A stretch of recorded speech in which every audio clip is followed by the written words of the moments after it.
حضرت عائشہ صدیقہ رضی اللہ تعالیٰ عنہما فرماتی ہیں، تفسیر روح البیان میں موجود ہے، کہتی ہیں ایک دن حضور صلی اللہ علیہ وآلہ وسلم اچانک میرے ساتھ آرام فرماتے بستر سے اٹھے نکل گئے۔ ہمیشہ نبی پاک علیہ السلام کا طریقہ مبارکہ تھا، جب رات کو تہجد کے لیے اٹھتے تو کہتے ابو بکر کی بیٹی، حق تیرا ہے، وقت تیرا ہے، پر اگر تو اجازت دے تو میں اپنے اللہ کو راضی کر لوں۔ آج حضور نے پوچھا ہی نہیں، بستر سے اٹھے چلے گئے۔ کہتی ہیں میں اٹھی، میں نے دائیں بائیں دیکھا، محبوب نظر نہ آئے۔ حضور کی تہمت استعمال شدہ پڑی ہوئی تھی، وہ تہمت میں نے اٹھا کے اوڑھ لی اور میں نکل گئی حضور کو تلاش کرنے۔ کہتی ہیں جب میں باہر گئی مسجد نبوی شریف کے ساتھ جنت البقیع کی جانب، نبی پاک صلی اللہ علیہ وآلہ وسلم سجدے میں تھے۔ کہتی ہیں میں گئی، تھوڑی دیر کھڑی ہوئی، حضور نے آہٹ سنی تو پوچھا تو کون ہے؟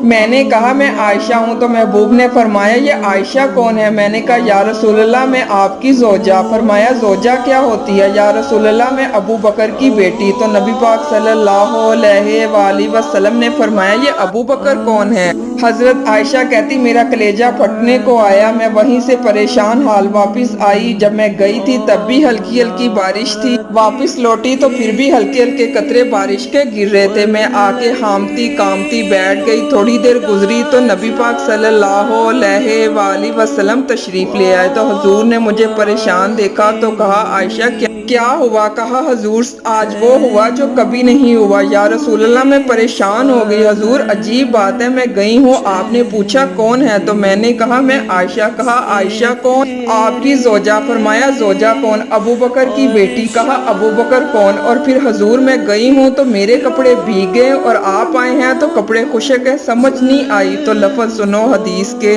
نبی پاک صلی اللہ علیہ وآلہ وسلم نے فرمایا عائشہ میرا اپنے اللہ کے ساتھ ایک وقت ہوتا ہے۔ کس کے ساتھ؟ آج میرا دوستوں کے ساتھ وقت ہے، آج میرا گھومنے کا وقت ہے، آج میرا خوشگپیوں کا وقت ہے، آج میرا سیاحت کا وقت ہے، آج میرا پکنک کا وقت ہے۔ میرے نبی پاک صلی اللہ علیہ وآلہ وسلم نے فرمایا عائشہ میرا اپنے اللہ کے ساتھ، میرا اپنے اللہ کے ساتھ ایک وقت ہوتا ہے۔ اس وقت نہ وہاں کوئی فرشتہ آ سکتا ہے، نہ کوئی نبی اور مرسل آ سکتا ہے۔ جب فرشتہ اور نبی نہیں آ سکتے تو عائشہ اور ابو بکر کیسے آ سکتے ہیں؟ تو کہا یا رسول اللہ پھر وہاں ہوتا کون ہے؟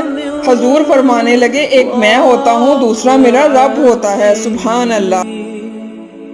تیسرا کوئی موجود نہیں ہوتا۔ امت کو درس دیا ایک وقت 24 گھنٹوں میں ایسا لایا کر جس میں تو اپنے رب کو دکھڑے سنائے، جس میں تو دعائیں مانگے، جس میں تو عرض و نیاز کرے، جس میں تو اپنے گناہوں کی معافی چاہے۔ اعلیٰ حضرت کے والد گرامی سے کسی نے پوچھا مولانا نقی علی خان صاحب سے کہ حضرت جی فرعون 500 سال ہی حکومت کر گیا، 500 سال ہی حکومت کر گیا، اللہ کا مقابلہ کرنے والا پکا کافر بے ایمان۔ تو آپ فرمانے لگے ملا رومی کی کتاب پڑھو مثنوی، جس میں انہوں نے لکھا ہے کہ جب ساری دنیا سو جاتی ہے تو فرعون اٹھ کر مسلح پہ بیٹھتا تھا، کہتا تھا یا اللہ معاف کر دے، رب تو ہی ہے، گناہگار بڑا ہوں پر مہربانی کر۔ روز معافیا مانگتا تھا تو رب کریم کی قدرت نے مہلت دی کہ روز توبہ کرتا تھا، چلو ایک دن سچی بھی کر ہی جائے تو اچھا ہے، اللہ نے مہلت دی۔ اور میرے بھائی اگر تو روز رات مسلح پہ بیٹھے تو تجھے مہلت ملے، عذاب نہ آئے۔ اگر تو اپنے رب کے ساتھ تنہائی کرے تو اللہ تجھے مہلت دے، سزا نہ دے۔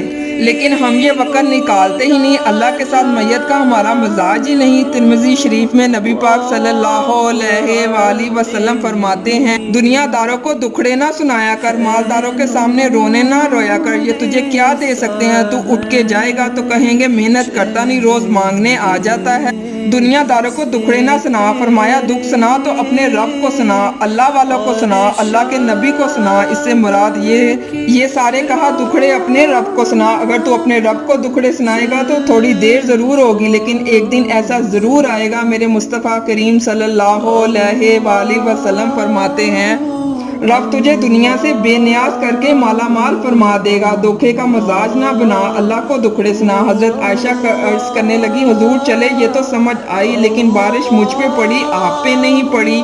تو کہا عائشہ تم نے اوڑھا کیا تھا؟ کہا حضور آپ کی تہمت۔ فرمایا بارش کوئی نہیں تھی، جب تو نے میری تہمت لی تو خدا کی رحمتیں تم پر برسنے لگی۔ سبحان اللہ۔ تو حضور کے وجود سے لگی ہوئی چیز کوئی اوڑھ لے تو رحمت برستی ہے، رحمت برستی ہے۔ سبحان اللہ۔